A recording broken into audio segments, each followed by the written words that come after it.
Okay, so tonight we're working on problems 13 through 15. First, we want to get our bases to be the same. So we'll turn that 1/9 into a 3 to the negative 2. We'll distribute that.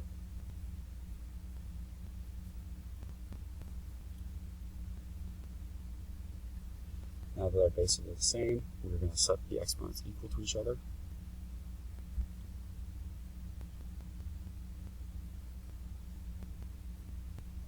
We'll add the 2x.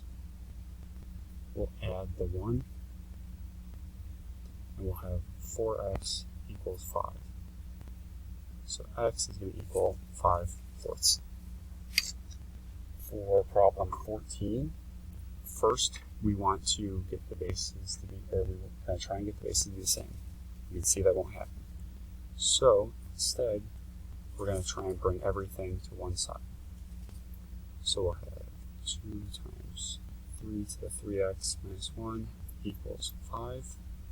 We're going to divide that whole thing by 2.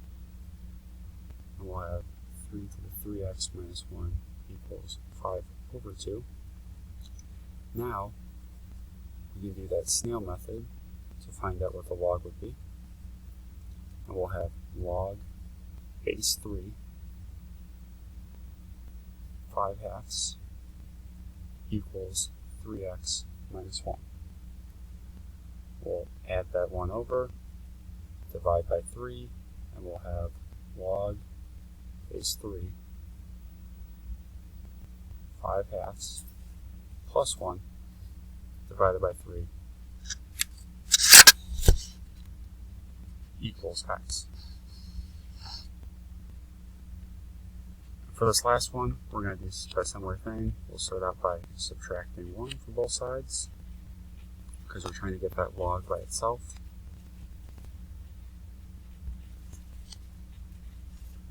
We'll divide by 5.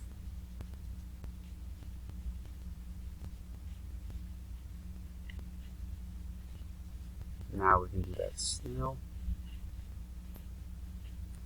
And we'll have 3 squared equals 2x minus 1.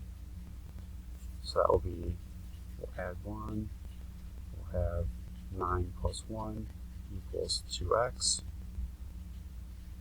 10 divided by 2 equals x. So x is going to equal 5. That is tonight's homework. If you have any questions, please reach out. Otherwise, have a good night, and we'll see you tomorrow.